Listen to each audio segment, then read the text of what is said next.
Zay ny amin'iny lafim-baovao iny fa mahakasika kosa ny fijereny foton'ny fanjakana amin'ireo olana izay setrain'ny traboina ankehitriny dia nidina teny Andotam-penaka teny amin'ny abattoir taloha ny Premier ministre Ravelonarivo Jean.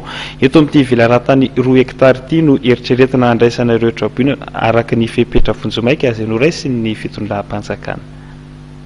Horaisina amina vilaran-tany amin'ny 2 hektara raha etsy Andotam-penaka abattoir teo aloha ireo traboina.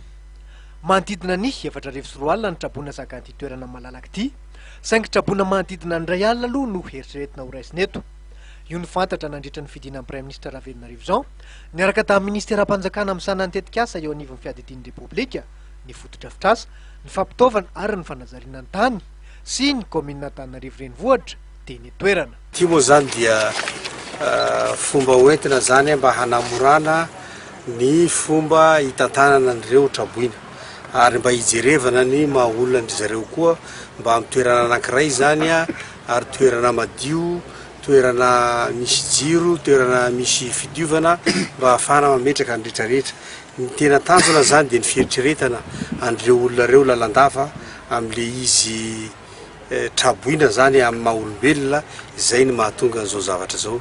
Ka dia io moa ny fanjakana no nandray andraikitra ary ny eritreritra zay zavatra zay amin'ny fotoana haingana ametrahana ny lelo satria ny tondra-drano mbola tsy fantatritsika satria ny orana dia mbola arakaraky ny tenenin zareo tompony andraikitra ao amin'ny toetrandro dia mbola mety mbola hiamafy ihany le orana ka mety hiteraka zava-doza hafa indray.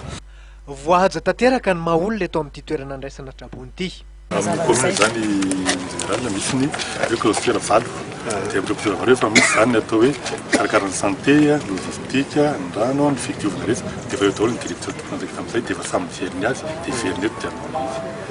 Ho atao ny fandaminana rehetra raha amin'ny alahady ho avy izao dia ho vonona ity toerana andraisana trabona vonjomaika etsy Andotam-penaka ity. Hatreto aloha dia mahatratra 3,000 alina ny isan'ireo trabona araka ny taremarika vonjomaika nomenanay eto Antananarivo io. Manomboka amin'ny alatsinainy dia afindra eto izy ireo.